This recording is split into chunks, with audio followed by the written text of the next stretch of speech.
warahmatullahi wabarakatuh. Perkenalkan, saya Pramudita Putra Pratiwi dari kelas 1C, nomor NPM 0371211068. Di sini saya ingin menjelaskan tentang etika di dunia digital. Bab 4. Interaksi bermakna di ruang digital. Apa itu interaksi? Interaksi yaitu proses komunikasi dua arah antar pengguna terkait mendiskusikan ide, topik, dan isu dalam ruang digital. Pada media digital, interaksi bersifat sosial. Hasil yang diharapkan adalah interaksi yang sehat dan menghangatkan, seperti menjalin relasi atau pertemanan pada umumnya. Contohnya, pertemanan di Facebook, menciptakan ide membuat video atau gambar yang dapat berpengaruh positif bagi orang lain. Interaksi pun dapat berdampak negatif. 1. Memberi komentar negatif terhadap berita, khususnya gosip artis di media sosial. 2. Ujaran kebencian atau hate speech. Hate speech adalah berbagai jenis komunikasi dalam bentuk lisan, tulisan, maupun perilaku yang menggunakan bahasa merendahkan atau diskriminasi kepada orang lain atau kelompok tertentu berdasarkan agama, etnis, warga negara, ras, warna kulit, keturunan, gender, dan identitas lainnya.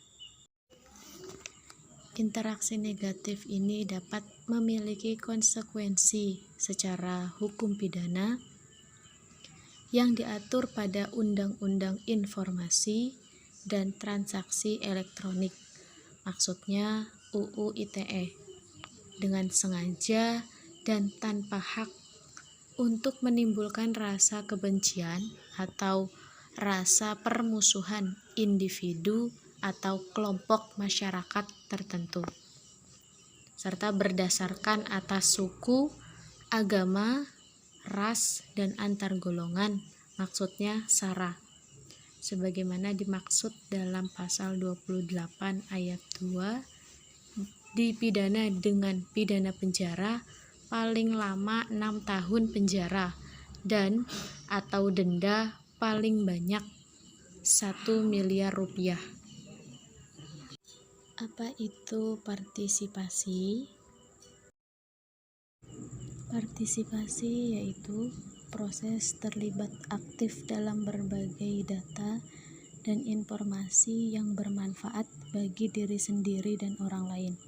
Contohnya yaitu kampanye dari jaringan pegiat literasi digital dengan membuat poster berbagai pesan, salah satunya yaitu kesehatan. Kemudian dicetak dan ditempel di tempat-tempat umum, seperti di papan pengumuman RT, warung nasi, penjual jamu, dan sebagainya.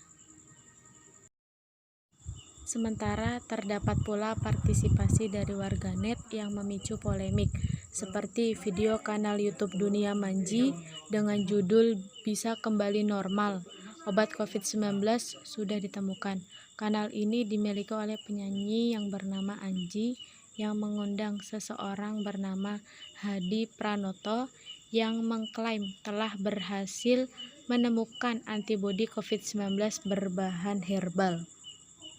Maka pemilik akun YouTube dan narasumber terkena pelanggaran pasal 28 ayat 1 Undang-Undang Nomor 11 Tahun 2008 yang isinya setiap orang dengan sengaja dan tanpa hak menyebarkan informasi atau permusuhan individu dan kelompok masyarakat tertentu berdasarkan atas suku, agama, ras, dan SARA.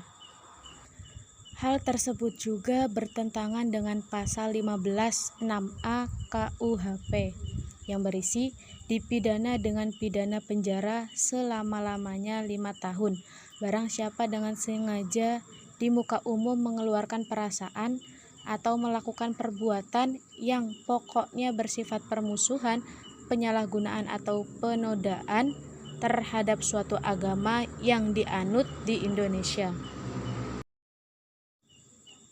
Apa itu kolaborasi?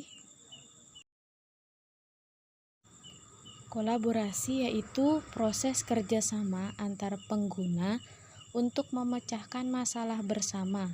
Berdasarkan catatan dari Kementerian Komunikasi dan Informatika, Kominfo, selama krisis pandemi ini, Maret 2020 sampai Januari 2021, terdapat 1.387 berita hoaks beredar di dunia internet di Indonesia.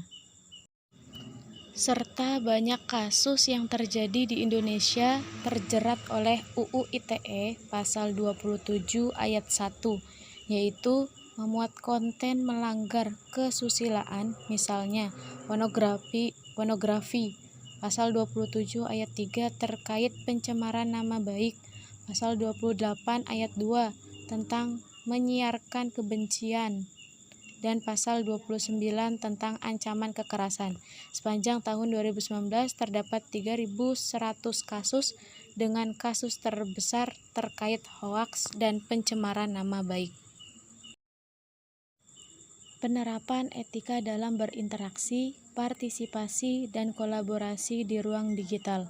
Pada dasarnya, konten pada media digital adalah produksi budaya karena terdapat interaksi, partisipasi, dan kolaborasi antar pengguna di dalamnya, sehingga karya yang dihasilkan dapat dikatakan sebagai karya seni mereka. Maka dibutuhkan yang namanya etika representatif, yaitu memilih subjek sebagai representasi dari masyarakat dunia nyata, karena yang kita dapatkan di dunia maya dapat mempengaruhi kehidupan di dunia nyata. Mungkin cukup sekian penyampaian dari saya atau pemaparan dari saya. Banyak kurang lebihnya saya mohon maaf yang sebesar-besarnya. Akhirul hadza, assalamualaikum warahmatullahi wabarakatuh.